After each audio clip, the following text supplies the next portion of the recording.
Happy holidays, everyone. Merry Christmas. Happy New Year. When's this video coming out? Happy Argyle Day. Happy Old Rock Day. This video's late.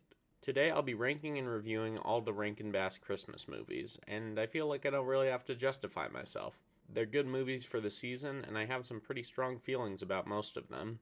I'll also be putting them in a tier list. That's not in the title, but I think it makes my opinions a bit clearer.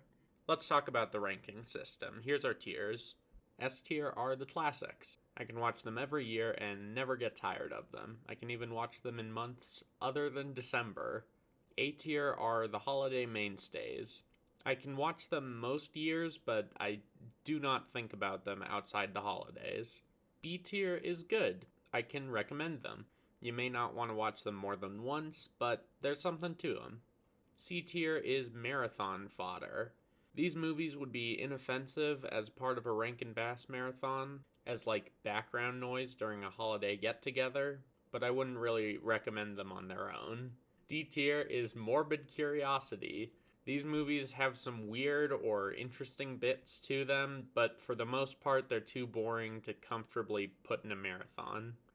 F tier is dull. There is nothing to these movies. They are bad, but not in an interesting way that's fun to laugh at.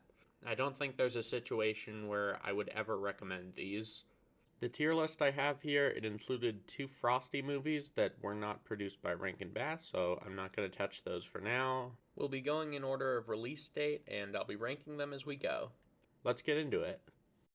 So I'm just going to say right away, no surprises here, Rudolph is on top. I think it's the best Rankin Bass Christmas movie.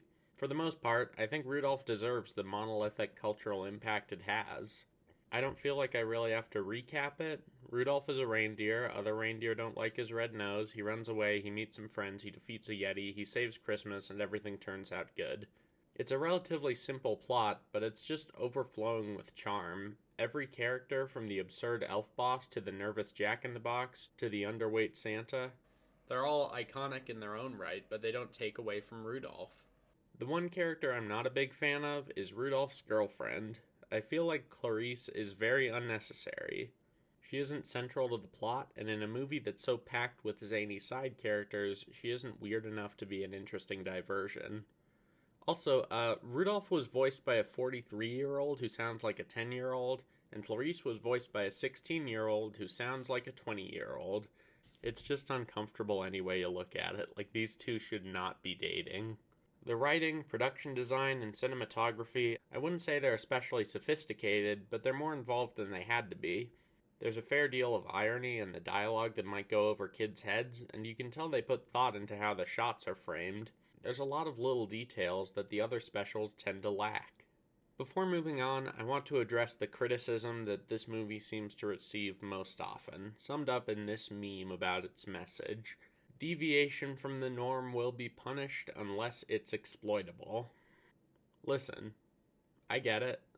This is a criticism that you can make about a lot of Rankin Bass movies. You can even say this about the original song.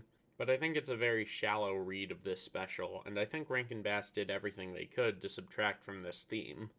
The song has Rudolph getting made fun of for his nose, then his nose saves Christmas, and then everyone loves him. Very simple song, very simple theme, kinda flawed.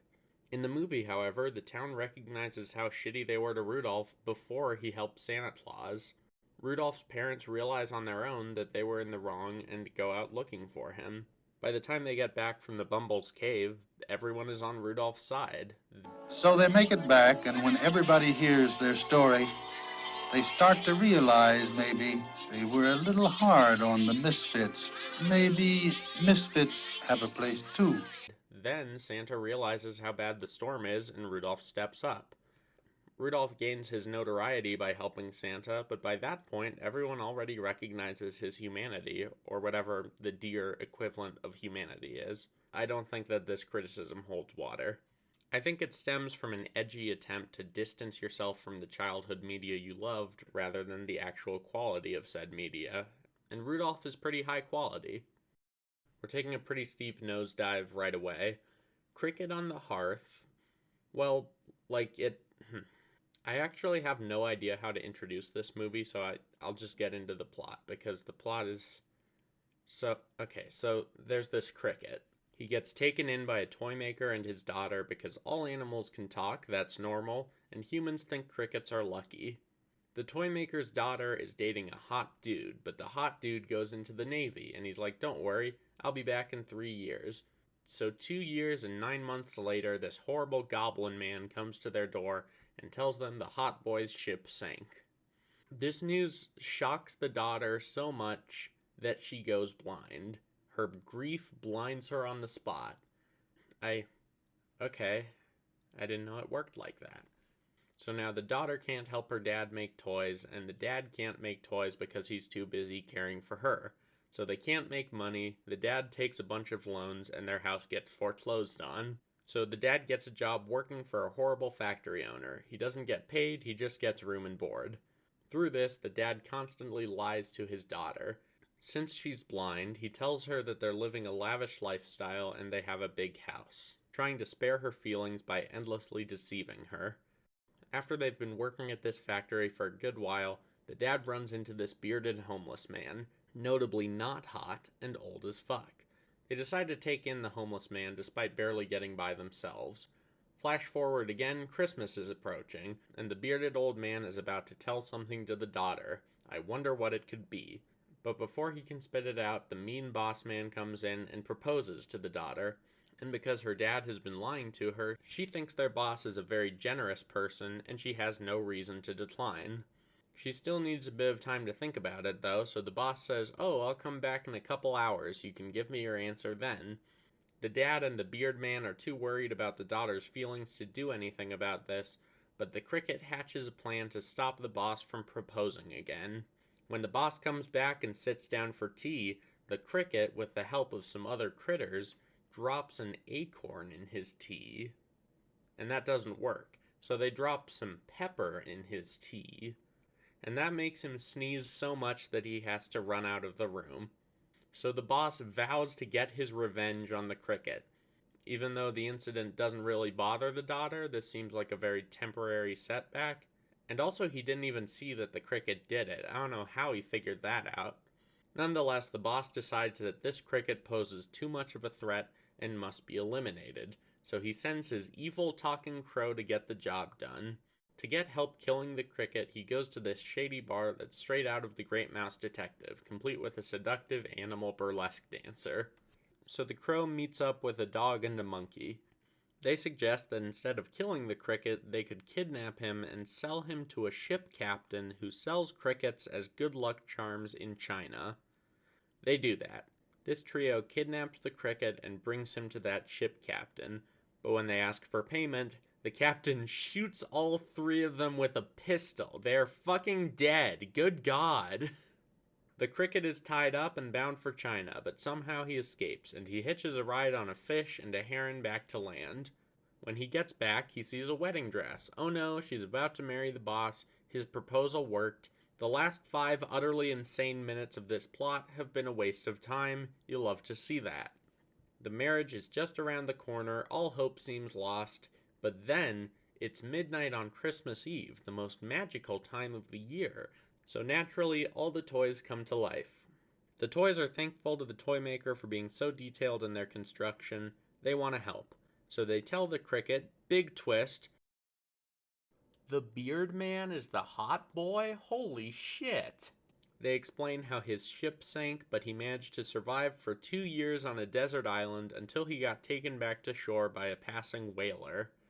Don't ask how the fuck they know all that. The cricket asks them, why didn't he say so before? And before they can answer, the toys are like, oh no, our time is up. We've got to go back into a constant state of sleep paralysis for another year. So the cricket goes up to the hot boy and rips his beard off and goes, why didn't you tell her who you were? And once he got back from the island, he found out where the toy makers had moved to and went to visit them, but he saw that his girlfriend had gone blind, so he immediately assumes, as anyone would, that she must have gone blind from grief from the news of his death and that she probably blames him and wouldn't want to continue their relationship. Hot Boy then got a beard and had the toy makers take him in so that he could spy on the daughter more closely, and see if perhaps she would be willing to forgive him. When he finally builds up the courage to reveal himself to her, she started talking about how cool this fiancé could be, and he didn't want to complicate things or ruin her relationship with this other guy. In response to this, the cricket gives the most hilariously misogynist line I've ever heard. Ooh, you nincompoop! Paying any attention to the words of a gushing female. Like, what the hell, dude? Where did that come from? So the hot boy reveals himself to the daughter. She obviously forgives him because he didn't do anything wrong. And she tells the bad boss that he's still lovable, and there's an implication he's going to be nicer from then on. Happy ending. Done. That's Cricket on the Hearth. So this movie is a mess. First and foremost, this movie has the worst tonal issues in the entire collection. We have this somewhat grounded Dickensian story of persevering love, and then we have this stupid cricket doing slapstick in the background of every shot. He only contributes to the story once, when he confronts the hot boy. You could cut him out so easily. This movie has quite a few songs in it, and they're not good. I can forgive a couple songs that don't really further the plot if they're catchy and energetic, but these are all so boring. The visuals can be pretty cool sometimes. I like the way this paper dancer is animated, but they tend to be so abstract that the songs feel disconnected of the characters. The visuals of the movie in general are pretty uneven. If you look at Frosty the Snowman, those character designs are simple, like TV quality, but they're animated nicely and all the designs fit together. In this special, I think they're going for theatrical quality. They have more detailed character designs, more involved musical numbers, but the character designs don't mesh together at all, and they don't have the funds to make the animation consistently polished. Everything is just so damn clumsy, and while I find some of the plot points hilarious, there are too many filler songs to be an engaging watch ironically. Very stupid, D tier. The Little Drummer Boy tends to be lumped in with the other high-tier Rankin Bass specials, and I don't know why that is. I really don't think it compares. The songs, pacing, and animation are not the worst, but the plot structure and characters are very messy. So there's this greedy guy. He sees the Little Drummer Boy, who's able to make animals dance with his music. He wants the boy for his street performer show, but the boy famously hates people. His animals are his only friends. So the greedy guy kidnaps him. Then, after he kidnaps him and sings a song, the boy willingly goes along with him. No, I didn't skip over anything. The boy puts on a show and then remembers why he hates people so much. We get a flashback of the boy's parents getting brutally murdered by bandits. His dad takes a fucking axe to the chest. So he gets mad and ruins the performance. The street performers leave town to look for other ways to get money, and they find the three wise men on their way to Jesus. One of their camels gets incapacitated, so the greedy guy goes, "Why don't you buy our camel?" and subdues the boy when he tries to protest. Once the boy is able to get away from the performers, he goes after his camel and catches up with the wise men at Bethlehem.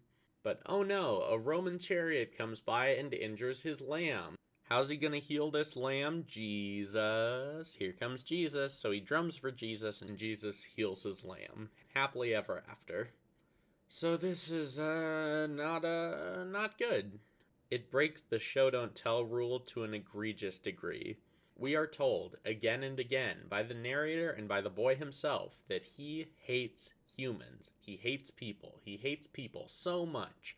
And then the first decision he makes, the first thing he does in the plot is willingly start working for the guy who kidnaps him. What? Why? Why are you performing to a crowd of people for another person? Isn't this the last thing you want to do? He's miserable while he performs too. Like, why are you here? They try to make this make sense because the bad guy is like, I want to be rich. Don't you want to be rich? You're going to have to be around people no matter what, so you might as well be rich.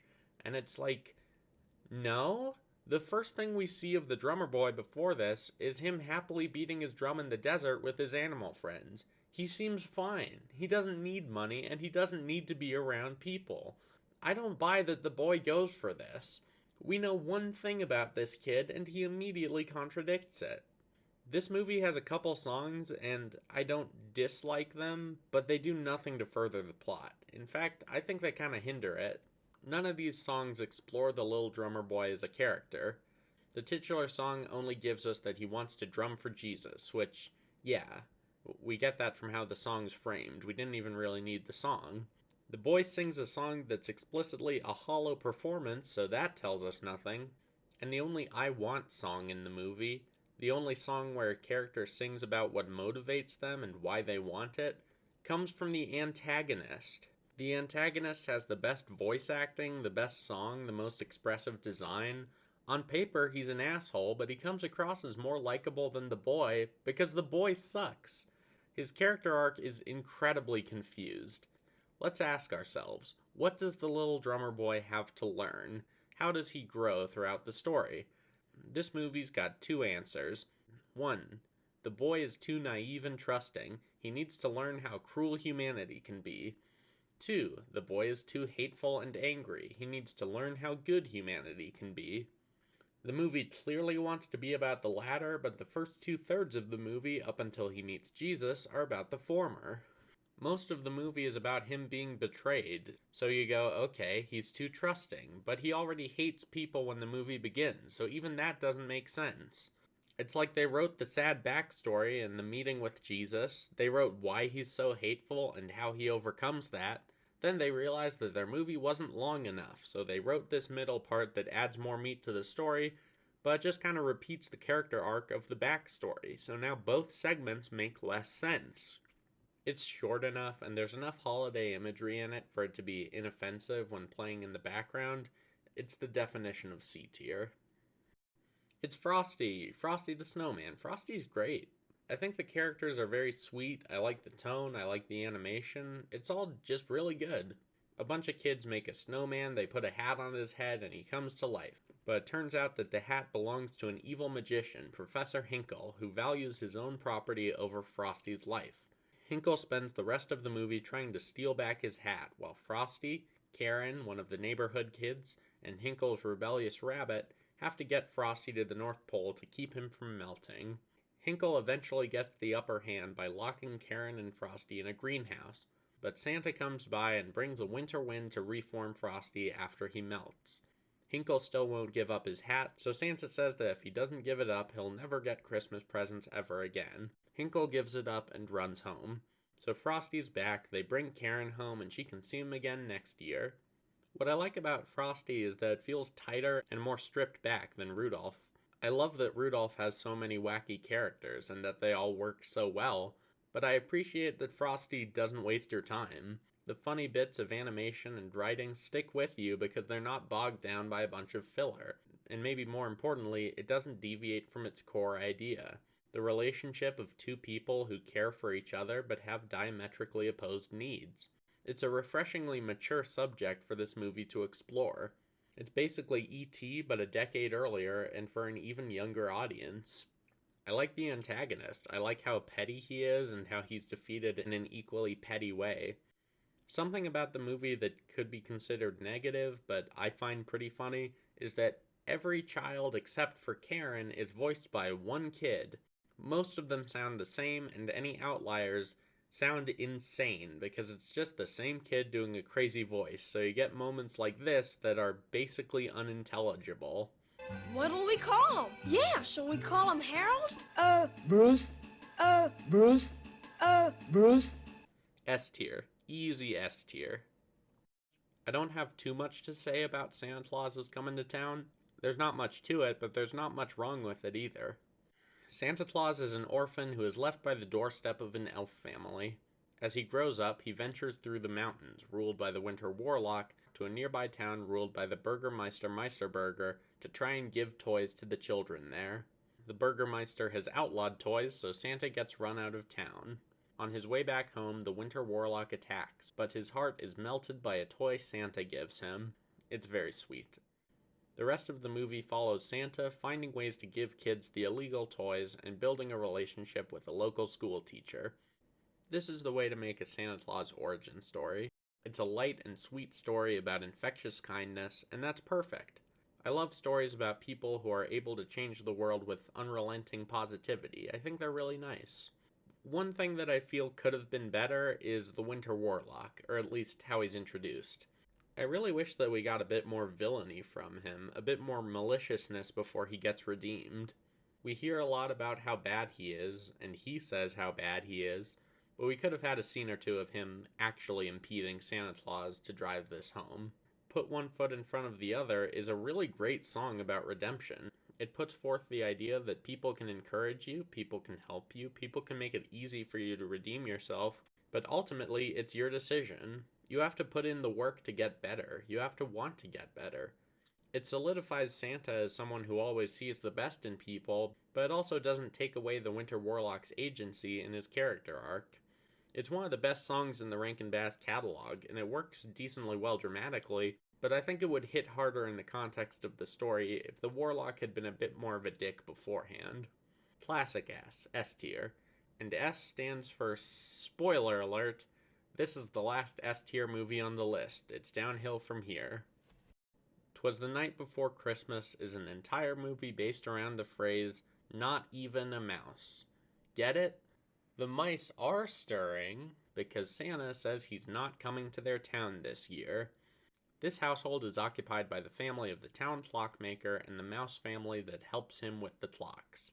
The mice call Santa's workshop and ask, "Hey, why aren't you coming to our town?" And the elf on the other line says that Santa got a letter from your town and it said that none of you believe in him. The mouse family are like, who could be responsible for this? Wait, I know. It's our shitty, nerdy, dipshit, asshole son, Albert. The family goes to Albert's room and asks him why he's done this. Albert says how he got together with some friends who also don't believe in Santa Claus, and they all wrote a letter addressed to Santa, mocking him for how he doesn't exist. Perfect, no notes. This is clearly the smartest, most logical child on Earth. Too logical, in fact. So his dad sings him a song about being less logical and more whimsical. This song isn't good, certainly not good enough to convince Albert. So the dad takes him out around town to show him just how miserable he's made everyone. Here's our first example of how you've ruined everyone's Christmas with your opinions. The dad shows Albert a bunch of miserable kids and tells him about the clock that the town has commissioned from the clockmakers. At midnight on Christmas Eve, the clock will play a recording of a children's chorus to show Santa how much the town believes in him. At the grand opening, however, the clock breaks down in front of everyone, so now no one trusts the clockmaker and he can't get any more business, so both the human and mouse family start starving. That's when Albert reveals that he fucked up again, this time on accident. He went into the clock out of curiosity, and that's how it got messed up. The dad says Albert has to fix this, so he does, just in time for Santa to arrive. This feels the most generic of the Rankin Bass movies. It has the energy of something Cartoon Network would buy and then play way too much during the holidays. Like, I've never seen all of the other reindeer, but I imagine it's like that. The characters are okay. They're not as good as Frosty, but they're more consistent than Cricket on the Hearth. I think the warm brown color palettes of the mice are really nice. The songs, just okay. I like Joel Grey at least. So the weirdest thing about this movie is Santa and Albert. Albert is better than the movie thinks he is, and Santa is worse than the movie thinks he is. Albert seems to learn his lesson after his dad shows him how he ruined Christmas for everybody with his opinions. At least he stops doing purposefully anti-Christmas things. His big sin in the second half of the movie is just going into the clock and messing it up. This isn't a result of a character flaw, it's just an accident, so it's weird that the movie holds this against him.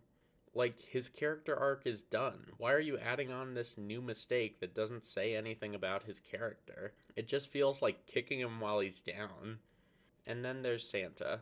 Santa is kind of a vindictive asshole in this movie. He gets one letter saying we don't believe in you, and takes it so personally that he sends back all the other letters from that town. Albert gets blamed for this by his family and by the larger narrative. And yeah, Albert was stupid for sending that letter, but Santa is just as responsible, and he's about 500 years older than this mouse child. You'd think he'd be used to some people not believing in him at this point, but I guess not. Also, his design sucks. He's a drunk Amish gnome, C tier. The Year Without a Santa Claus is good. It feels more quaint than the S tier movies, but it manages that tonal shift with creativity and charm. Santa is feeling sick as Christmas approaches, and after a visit from an elf doctor who doesn't like Christmas, Santa decides to take a year off. Mrs. Claus toys with the idea of going on the sleigh ride herself, but ultimately decides against it. She enlists 2 elves, Jingle and Jangle, to ride off with Vixen and find sad kids to inspire Santa to go out this year. They're struck down from the sky by a couple of fighting celestial brothers, Heat Miser and Snow Miser, and land in a warm southern town. Vixen gets confused for a dog and gets stuck in the pound. The only way the mayor will release him is if Jingle and Jangle can prove their elves by bringing a white Christmas to the town. They set off to talk with Snow Miser, who controls the snow, and are joined by Mrs. Claus and this random kid they met in town. Snow Miser says that territory is controlled by his brother, and that they'll have to take it up with him. Heat Miser doesn't budge, so they go over the Miser brothers' heads to see Mother Nature, and she gets the brothers to compromise. Unfortunately, this has all been kind of pointless because Santa Claus managed to get Vixen out of the pound as soon as they left, but it's nice that this town is able to have a white Christmas anyway. Enough letters from children come in that Santa is convinced to make his sleigh ride. The end. I like the casual tone of this one. It's just an excuse to get to know some fun characters. It feels like they looked at their previous successes and went, maybe we can make a good Christmas movie without having a weirdly traumatizing scene where Frosty dies or the Abominable screams into the camera. What the villains lack in intimidation, they more than make up for in personality. There's a reason why the Miser brothers are as iconic as they are. The movie is more of a character study of them than anything else. They kind of had to carry the movie, and they do. I like how they aren't bad guys by any stretch, they're just the embodiment of feuding siblings. By the end of the movie, their conflict isn't even resolved. Their characters are unchanged. They just made a minor concession to benefit the main characters. Also, while they're both good, I think Snow Miser has my favorite vocal performance in the whole collection. The South is under the control of my stepbrother, Heat Miser. And every time I try to send a little refreshing snow down there, what does he do? He turns it into rain, or fog. And who needs that? The other characters, I wouldn't say they're bad, but they clearly have less effort put into them as the Misers. Mrs. Claus and Santa are good enough. I don't think Jingle and Jangle are funny, but they're not annoying either. And then there's the little boy who they bring along, who is not worth noting in any way. I apologize for wasting your time. Solid A tier, a holiday mainstay. The First Christmas is about a blind child that's taken in by a nunnery, and then they put on a production of the nativity scene. Does that sound like the most boring movie ever conceived? Well, yeah, it is. The characters are dull, there's no real fantastical elements to keep you engaged, except for one that I'll get to. It's the most forgettable one on the list, and just about the worst thing a movie can be is forgettable. I'd say the only notable thing about this movie is how it handles the main character's disability. I almost never like when characters with real-life disabilities get magically cured. I think it can work, like in Into the Woods, where it's done in a satirical context, but it needs to be done very thoughtfully, and here, it's not. For a studio that is so invested in loving yourself and learning to thrive with your flaws, having a blind character get cured by Jesus magic because it would just be too horrible for our main character to go on living with a real disability that kids in the audience could have, it's a really jarring regression. I don't like it at all. Even Cricket on the Hearth gets this right. The daughter in that stays blind, and she learns to live with it. F tier. It's boring and it sucks. Frosty's Winter Wonderland.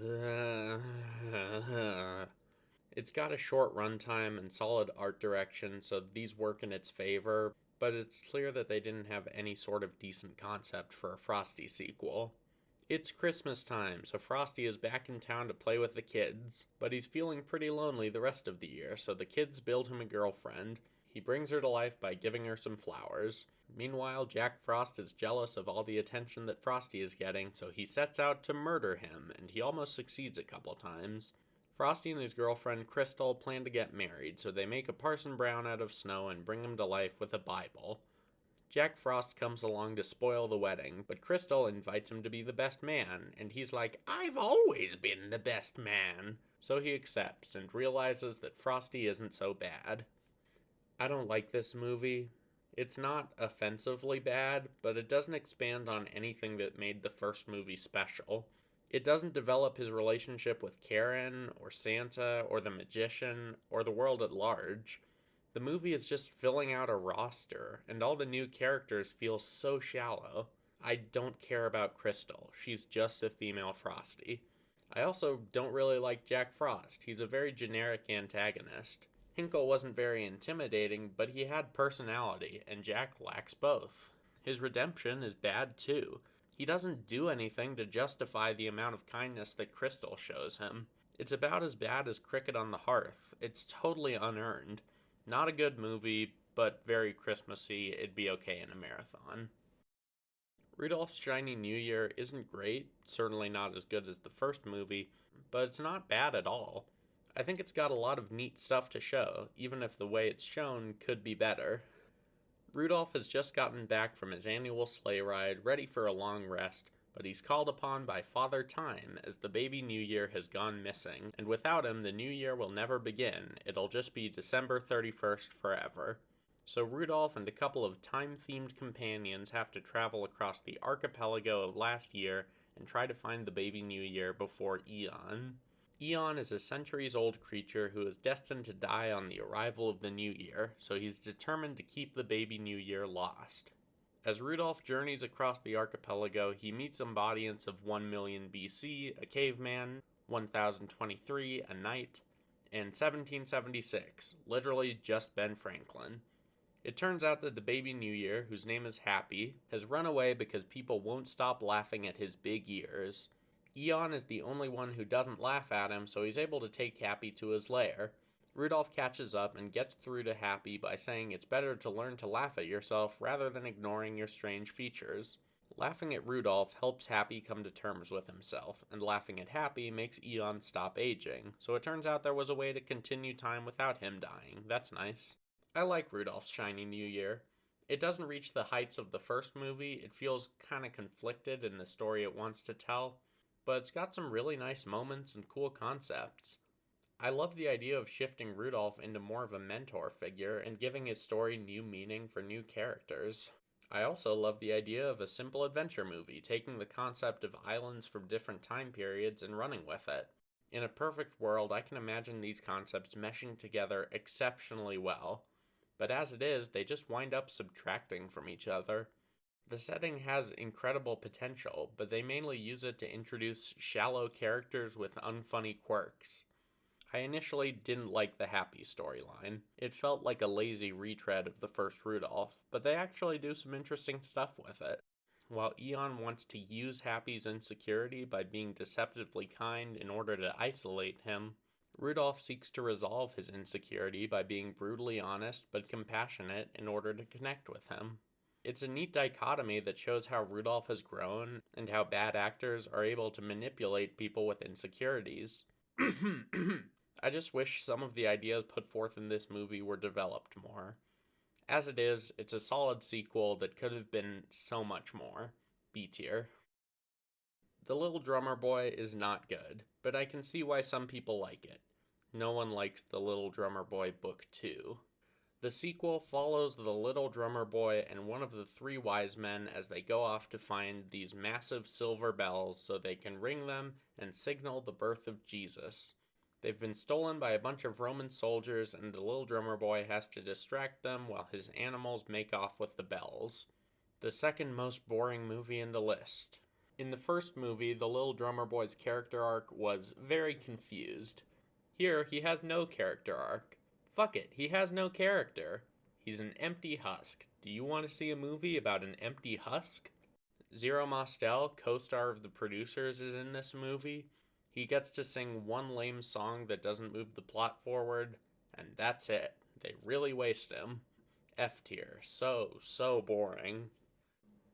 Nestor the Long-Eared Christmas Donkey is not a good movie. Not at all. but I love it. RiffTrax, the sister site to MST3K, made a comedic commentary for it, and I've watched that version of Nestor more than any of the classics, so it's very tough for me to judge it objectively. That video is the best. So Nestor is a young donkey with long ears. He's the freak of the barn. He's mocked by the other animals and mistreated by the stable boy because he doesn't earn his keep.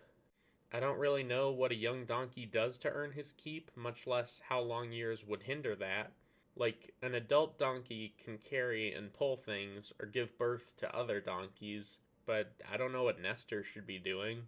And how is his mom earning her keep? Her job is to make baby donkeys, and the only donkey she's given birth to has a massive genetic deformity that apparently makes him useless. Regardless, everyone hates this tiny baby, except for his mom, who gives him some socks to put on his ears. The Romans come over and buy all the donkeys in the stable for use in their army. When they take the socks off Nestor and realize that he's a disgusting long-eared freak, they blame the stable boy. They think he's trying to sell them imperfect donkeys, so they just take all of his donkeys without paying, except for Nestor. Nestor avoided enslavement from the Romans, but the stable boy kicks him out into the cold. Nestor's mother follows him into the forest to try to protect him, and while she keeps him safe from the cold, she dies in the process. But in saving Nestor, she had allowed the storm to take her. Wow. And she was Merry gone Christmas, forever. everyone. Mom is a donkey sickle. While Nestor is trying to find his purpose and move on from the death of his mother, he is visited by a cherub named Tilly.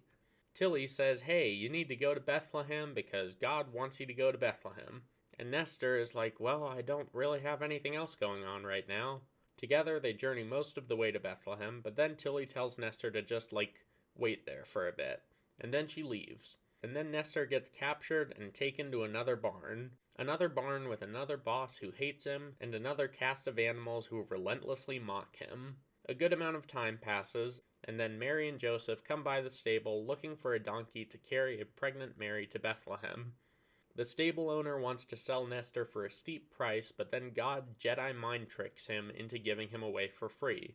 While the three are on their way to Bethlehem, a sandstorm hits and blocks their view of the guiding star. Nestor considers running away, but his big ears hear his mother's ghost calling to him, and she tells him to follow the voices of the angels. So he does, and they arrive at Bethlehem, but there are no places to stay. So Nestor directs them to a manger because, quote, And he remembered how warm and beautiful a stable could be for a baby. Because apparently his childhood was so great. Does Nestor have head trauma? Jesus is born, and Nestor makes his way back home to the original barn, and everyone there apparently knows what he did and loves him for it. And he ends the movie laughing along with the horrible stable owner from the beginning. What the fuck? Hey, you remember this? You remember this meme? Nestor is the movie that this meme should actually be applied to. You remember how Rudolph's most meaningful relationships were with his equals? With normal people that didn't judge him because they could relate to him? In this, the only people who befriend Nestor are his mom, who dies almost immediately, and Tilly, who only reaches out to him because he can do something for God, and then leaves, presumably forever. Everyone else only shows him compassion after he helps Jesus. Nestor never makes any meaningful, lasting relationships in this movie. This is just depressing. This is the last of the 4 overtly religious movies in the list. I mean, they're all Christmassy, so they're all kind of about Jesus, but this is the last movie that has Jesus in it as like a major plot point. So now's a good time to explain why none of these movies are good. Now, I'm not Ricky Gervais. I think religious movies can be great, but these ones aren't. Little Drummer Boy 1 and 2, The First Christmas, Nestor, they all have a pretty fatal flaw that drags down their narratives. Nestor is about Nestor. Little Drummer Boy is about the Little Drummer Boy. The First Christmas is about this kid. But they all really want to be about Jesus. They can't focus on the main characters and how they grow throughout the story, because we need to focus on Jesus and how their lives are affected by him specifically. They all have this problem, but Nestor is the most egregious, because Nestor is not a character. He's a prop that things can happen to and that God can manipulate. He never once makes a decision for himself. God tells him to go to Bethlehem, and Tilly doesn't even tell him why. He just goes along with it because realistically he has nothing else to do. The biggest choice he makes is not running off during the sandstorm and instead using his ears to save Mary and Joseph. A pretty big decision on paper, except no. For one, it's not given the narrative weight it deserves. Nestor doesn't actually express interest in running away. The narrator just says he's considering it in a throwaway line. Secondly, Nestor doesn't decide on his own to save them. His mother tells him to. The whole movie, Nestor is not motivated by anything internal. He is simply dragged along through the plot by omnipotent forces. It's kind of infuriating to watch the movie grapple agency away from Nestor at every turn. In part, this is just incredibly lazy writing, but I think it serves a different, also misguided purpose. I think part of the reason why this movie is dull, the reason Nestor has no character arc, the reason there are no charming side characters or interesting set pieces, is because they don't want to take focus away from Jesus. Nestor can't change on his own. Any character development he has must be tied to God, and that's not really character development at all. They don't want to add the fun, charming characters that Rankin Bass is known for, because they want to show respect to the nativity scene. I think they're worried about things coming across as silly. Well, newsflash, asshole, it's been silly the whole time. You made a movie called Nestor the Long-Eared Christmas Donkey, so I want to see a movie about Nestor, the long-eared Christmas donkey, and this isn't it. I think this would normally go in D tier, but the riff tracks is really good, so this goes in N tier. N for Nestor. The Stingiest Man in Town. So this is just a Christmas Carol. I don't know why they changed the name. I can't imagine there was a copyright issue with A Christmas Carol. The point is that this is based on the novel. It's not based on a song, it's not based on a holiday, it's an adaptation of a complete story, and that story is excellent. It's not exactly fair to judge it by how good the story is, but by how well the story is executed, the creative choices they make, and how thoughtful it is when departing from the source material. The worst element of this adaptation is that sometimes it doesn't trust the audience to take the story on its own terms. The dancing toys and the references to the nativity scene, they're fine in a vacuum, but they undercut the singularly Dickensian tone. While I think there are a couple songs that should have been cut, I'll give them credit on this one, which recontextualizes the story at hand by relating Santa Claus to the ghost of Christmas Present. And the little bug narrator is a bit jarring, but he largely keeps to the sideline, so it's better than Cricket on the Hearth. It does a fine job recounting A Christmas Carol. B tier. Rudolph and Frosty's Christmas in July is fun. Not deep, not great, but fun. It's an attempt by Rankin Bass to bring their best characters together in a climactic crossover event with massive stakes. We learn that before Frosty, Rudolph, or even Santa, there were two forces fighting for control of the North Pole. Lady Boreal, the manifestation of the Aurora Borealis, and Winterbolt, the evil sorcerer. Side note, Winterbolt's got these amazing ice dragon puppets. I love these. I'm going to tell my kids this was Game of Thrones. Anyway, long ago, Lady Boreal sealed Winterbolt away and put him to sleep for a really, really long time, but he woke up recently, around the time of Rudolph's birth. When Rudolph was born, Lady Boreal gave him his shiny nose, with the warning that if he were to ever use it for evil, its light would go out forever. Winterbolt is mad that Santa has gained control of the North Pole, so he tries to sabotage Santa by summoning a massive snowstorm. But here comes Rudolph. Winterbolt's been foiled. Okay, we're done with the retconning. Now we can get to the actual plot. As July begins, Rudolph, Frosty, Santa, and Mrs. Claus are all hanging out at the North Pole. Frosty moved to the North Pole with Crystal. And got busy! He's a dad now, and Rudolph is the cool uncle, I guess, even though he still sounds like a prepubescent. Winterbolt realizes that if he can trick Rudolph into using his nose for evil, his nose will go out. Then he can bring down Santa in a snowstorm and take back the North Pole. To pull that off, he needs to lure Rudolph away from the North Pole and away from Lady Boreal's influence. Lucky for him, here comes Milton, the North Pole hot air balloon ice cream salesman. He's sad because his girlfriend is a tightrope walker in a failing circus that's about to be bought out by a rich asshole named Sam Spangles. He sits down to think, and Winterbolt uses his magic to basically incept an idea into his head. Milton then suggests that Rudolph and Frosty should perform to draw in a crowd. Frosty's family encourages this, but obviously he's like, "No, we'll melt. Don't you remember, like, our whole deal?" So Winterbolt comes over, pretending to be a nice, good-hearted magician, and gives the Frosty family some magic amulets. The amulets allow them to keep from melting until the last 4th of July firework goes off. Santa assures them that he can whisk them up to the North Pole as soon as the fireworks start, and they won't have to worry about melting. So now everyone's going down south, and Winterbolt decides that what he needs is an evil Rudolph to assist him. So he enlists the help of Scratcher, a mean counterpart to Rudolph who's jealous of his success. Rudolph and the Frosty family travel to the circus, owned by Cowboy Ethel Merman, while Scratcher forms a tentative friendship with Rudolph and gets a job in the circus, and Winterbolt makes some rain snakes. Instead of reindeer, I have rain snakes. Perfect, no notes. On the night of Rudolph and Frosty's performance, Santa and Mrs. Claus set off to watch the show and pick up Frosty.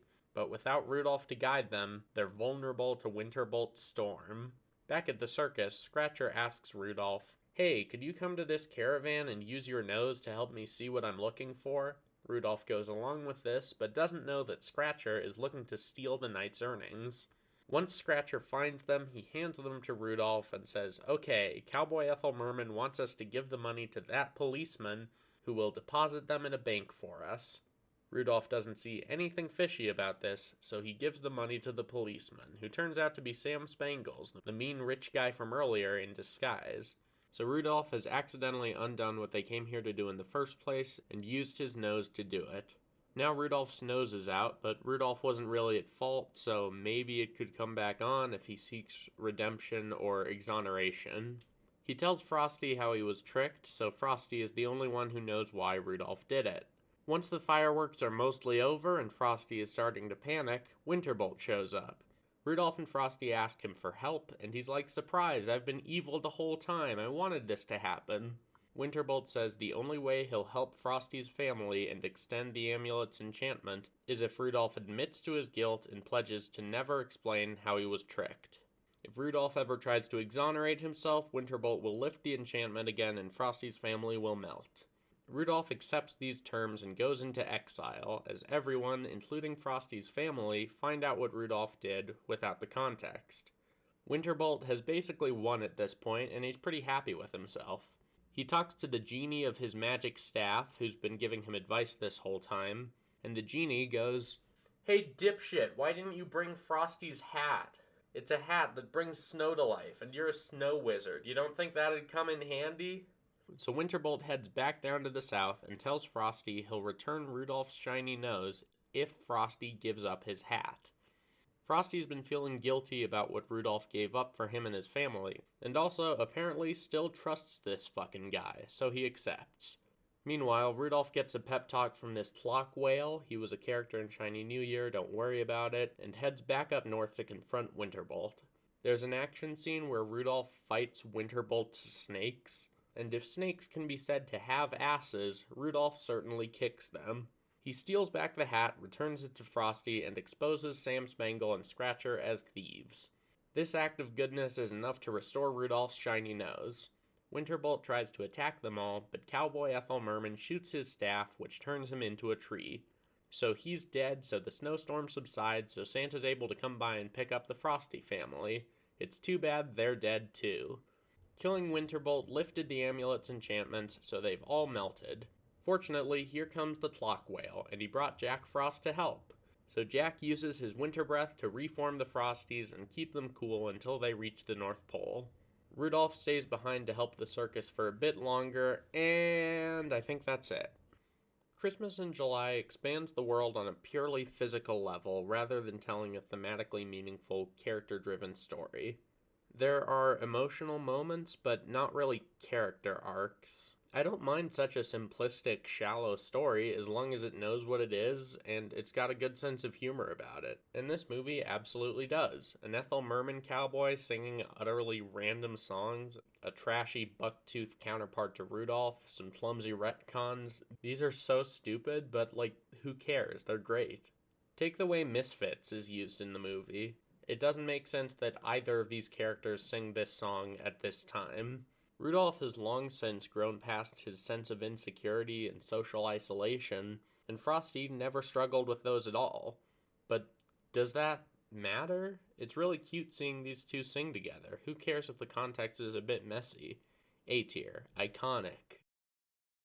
Jack Frost is really good. It's on the verge of being great, but that just makes its shortcomings more disappointing. There's nothing egregiously wrong or anything, it's just not quite there. Jack Frost is an ephemeral, invisible being who brings the cold to the people of Earth. He seems mostly content with his work until he sees Elisa. Elisa's a girl who is, in her own words, in love with Jack Frost. Of course, she doesn't know Jack Frost is a real person, but once he instantaneously freezes a waterfall to save her life, I imagine she has her suspicions. Jack is part of a team of people who live up in the clouds and create the winter season, like Snip, who carves all the unique snowflakes. I like that, very whimsical, and fairies like Holly, who... I think they bring the snowflakes down to Earth? I'm sorry, I forget. Jack Frost goes up to the leader, Father Winter, and asks to become human. Father Winter isn't thrilled to see his employee leave, but he grants his wish, with the stipulation that if he wants to remain human, he must find a house, a horse, a bag of gold, and a wife by the end of winter. Father Winter sends down Snip and Holly to supervise Jack, and they all seek refuge at Elisa's house using pseudonyms.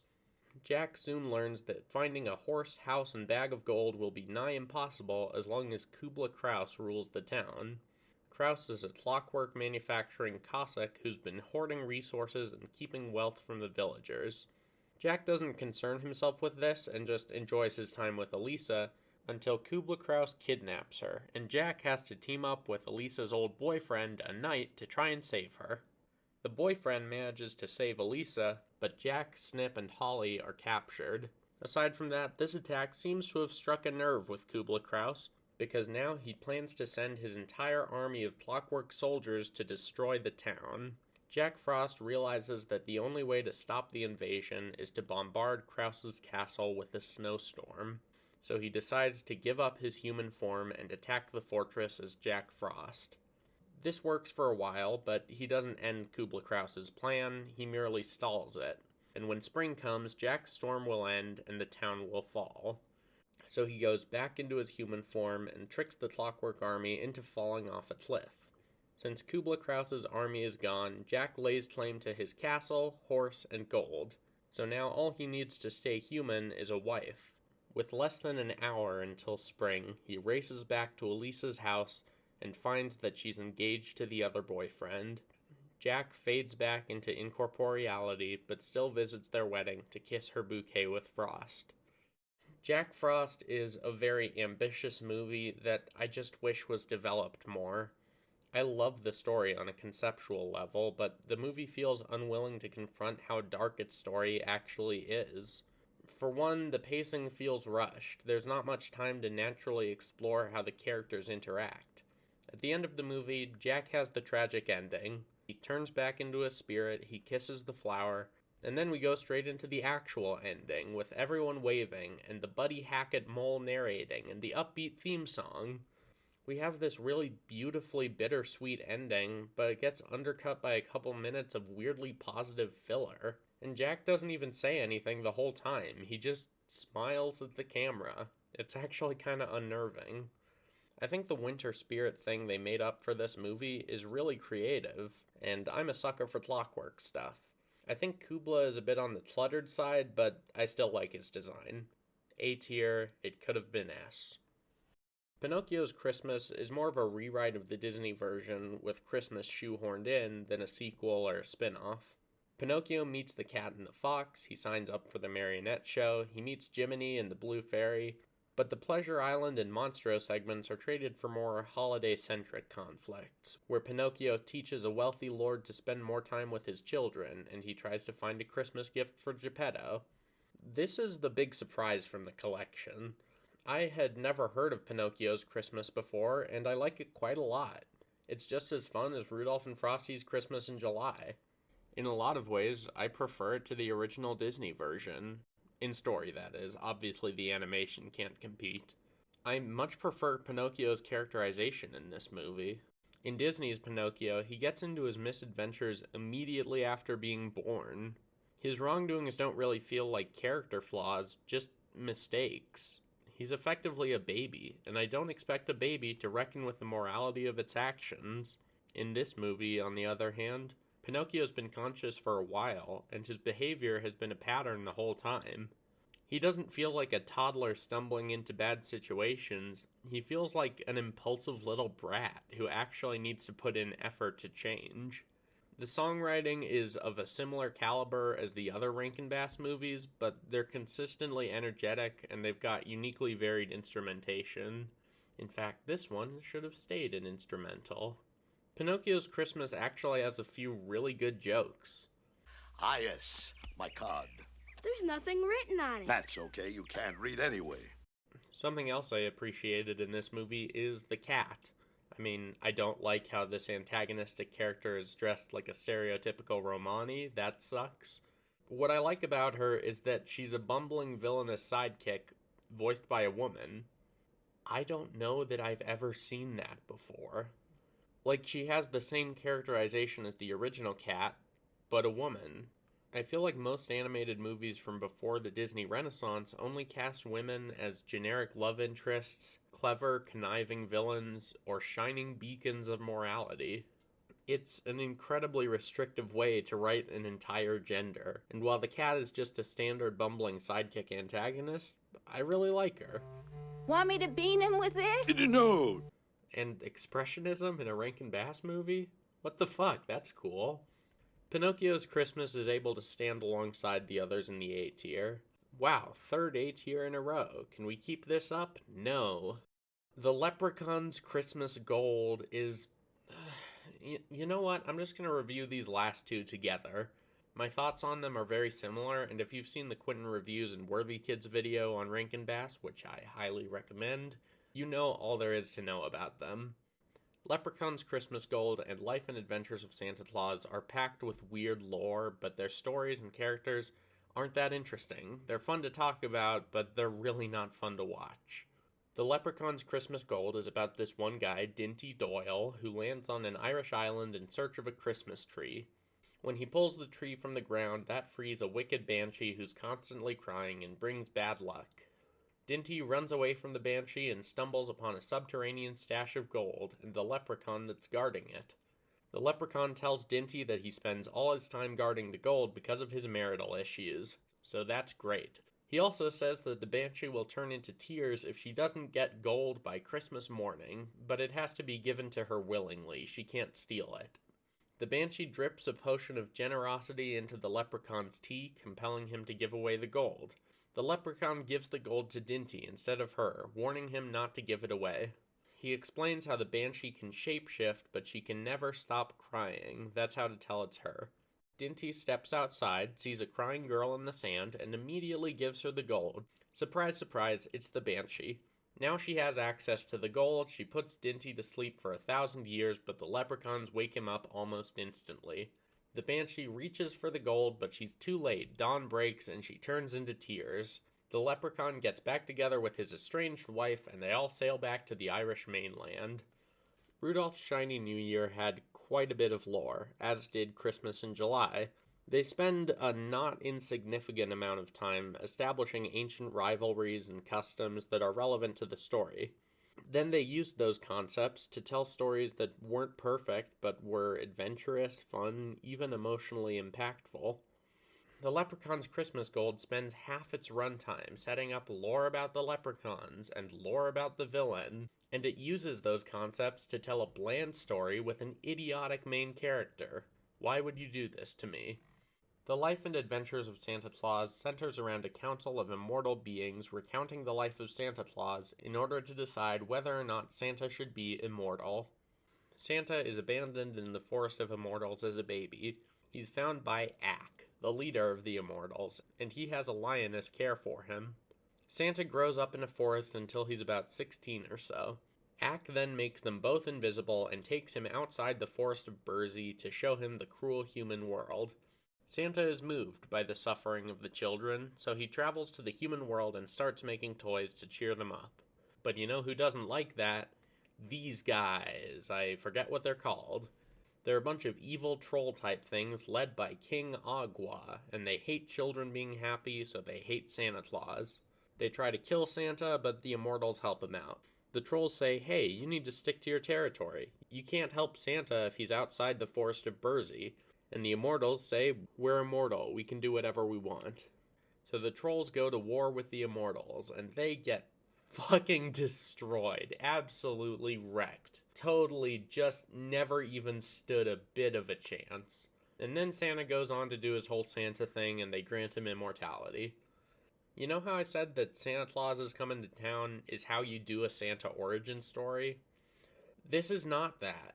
While Coming to Town was light and simple, this one is self-serious and confused. Some of the immortal versus troll stuff is fun to watch, but most of the Santa stuff in The Life and Adventures of Santa Claus is just joyless. The Leprechaun's Christmas Gold has the edge on Life and Adventures of Santa Claus because it's a bit more lighthearted and mercifully shorter, but they're both pretty bad. Christmas Gold is C tier, Life and Adventures is D tier. And that is about it. That's the ranking of all 18 Rankin Bass Christmas movies. While on a surface level these specials look very similar, the amount of care and thought put into each one varies dramatically. Rudolph and Nestor are night and day. Frosty and First Christmas are night and day. I love Rankin Bass, but a lot of their movies were kinda nothing. Their animation and overall presentation is incredibly unique, but there's a reason why Rudolph has stood the test of time beyond its animation, and there's a reason why other Rankin Bass projects have not, despite their animation. And I can see why young animators are inspired by their work. I certainly am. But if you want to take inspiration from them, you can also learn a lot from their mistakes. Thank you for watching. I'm sorry this video came out late. I wanted this to be a mostly unscripted thing where I just took some notes and elaborated on them off the cuff, but it turns out I'm very bad at that. I freeze up. I had specific things I wanted to say about these movies and specific ways I wanted to convey them, so I had to just fully write this out. And now this script is twice as long as my folk horror video, and I'm very tired. You'll forgive me if the editing is a bit looser than in my other videos. I'll be starting college this month, so I'll have less time to work on these in-depth video essays. I'll still try to put out some long-form stuff because I do like making them, but there'll probably be more miscellaneous stuff in between them, like shorter animation and animatic videos.